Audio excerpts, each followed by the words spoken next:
Volkswagen's fastest car, the Golf R, 320 horsepower, and it's been sharpened to the teeth.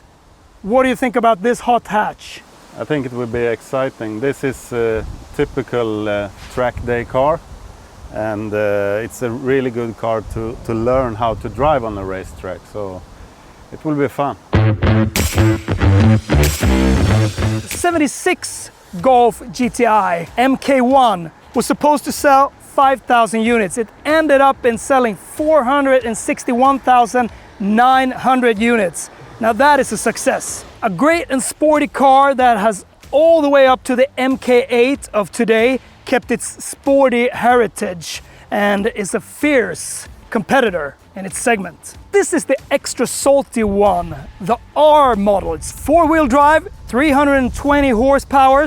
It's the latest one as well, the MK.8, and they've done a lot on this one. And the looks, they've been sharpened up as well. It looks really, really aggressive from the front, side to the back. You got 19-inch alloys, you got a new side skirt, and at the back, you got a diffuser between the four tailpipes, which are from Akropovich. It also got some new calibrated four-wheel drive system, which lets you go into drift mode. So you can do that in a controlled way. We'll see about that later. But that suits a hot hatchback because you really want to put on a show when there's so much competition out there. When you step inside, you are greeted by this very, very sporty steering wheel. There's some new paddle shifters here that are newly designed. The earlier ones, they were a bit shorter. These ones are pretty long and you are not lost when you need to downshift or upshift. You got the same system here as in some other Volkswagen products. And yeah, I don't like this swiping, touching. No, it's not my thing really. I want to have some physical buttons. It's very comfy in here. The seats, as in most Volkswagen cars, are very comfortable. And this one, it feels sporty at the same time as it feels relaxed. And that is really, really nice. And those seats, they are called top of the range sport seats. They say that at Volkswagen. It's for the passenger in the front and for the driver. In the back seat, well, they look quite sporty there as well. You get some R symbols here and there. You get the R symbol on the steering wheel. You push that and you go into race mode immediately. This is somewhat like the Porsches that become shorter in their gear shifting knobs. Pretty convenient, pretty fast, and yeah. Discovery Pro infotainment system has been customized a bit. So the graphics are updated for this specific model. As you go into the driving menu, you have comfort, you got sport, you got race. And when you get into race, there are two other different modes. It's drift mode, yeah, we'll try that later. And we have, oh, disappeared. And we have a special mode, which says Nürburgring. And that mode has been set up on the Nürburgring, so the damping is a bit softer. If you're going to the Nürburgring and you got this car, just push that button and you're set to go. You got a G meter and you got this horizontal rev counter. Pretty cool. It isn't too extreme and it isn't too soft looking either. Turbocharged TSI 1.984 cc engine, delivering 320 horsepower. Oh, this is quick. Oh, we haven't got the ESP switched off yet. It turns in extremely nice. This is a fast car. This is a great hot hatchback Trackday car, but we need to turn this ESP off. Oh my god, I want to let it loose. And it's sharp. Now, it should be turned off. So let's go.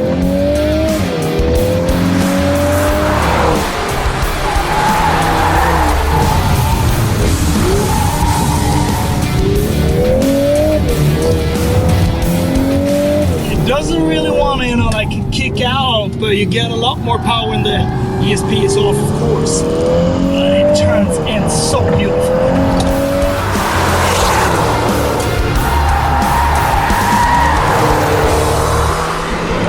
So the brake paddle is pretty short. They're updated, those brakes, they're bigger.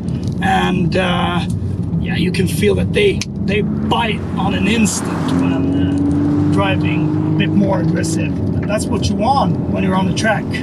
I think this car will be really fast when you will set the lap time later. So the vehicle dynamic management system calculates 200 times a second how the car behaves, if it's about to understeer or oversteer. And that makes it very, very planted. Launch control program active. 0 to 100 in 4.7 seconds. But they're a bit understated. So it's like Porsche. They claim one figure, but the real life figures are better. There's also a special mode which has been calibrated on the Nürburgring. Every manufacturer wants to say something about the Nürburgring, that they've been testing their cars there, been doing some great lap times and everything. Fine, you know, that's a mecca. We go for race mode here.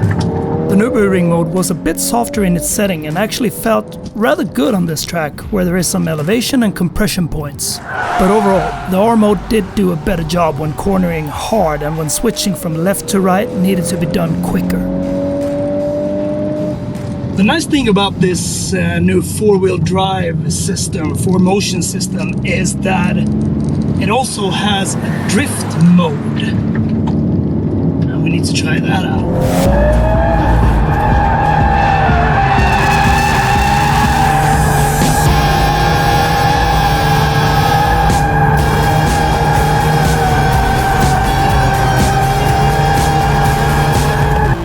This was cool. Got a bit sweaty there. Needed to work up the tempo. The drifting mode is fun, but it doesn't really let you swing around too crazy. And the power and torque is a little too much on the weak side for this. You really need to flick it hard to get it somewhere. On a wet surface, I think it would work much better. You can really sense that there are some systems working in the background, reading out and not letting you take it to the extreme drift level.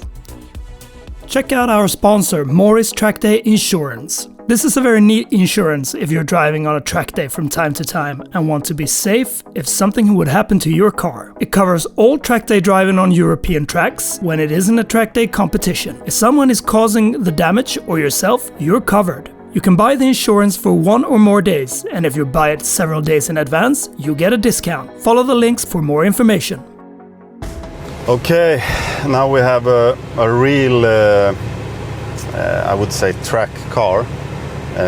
This car I would choose before many cars, because this you will learn how to drive, how to manage speed, how to keep speed in slow corners.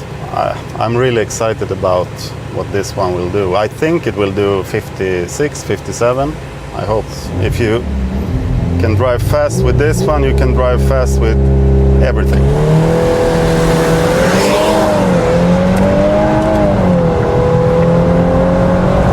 Good steering, brakes are perfect, good grip in the front, impressive. Okay, let's see in the hard braking here. Drifting a little bit. Take this.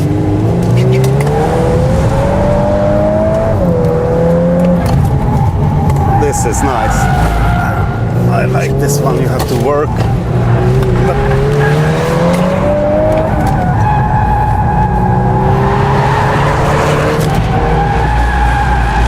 Work a little bit with the brakes, so you get the front in and you have the line that is the fastest. Let's see the time now. I think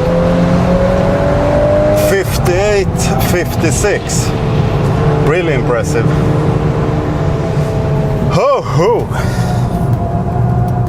The Golf R is a great hot hatch car. It got the looks and it's extremely well balanced. You can take it to the track and you can compete with much more powerful sports cars. But it lacks some poise and it's not that wild. It's just a bit too perfect.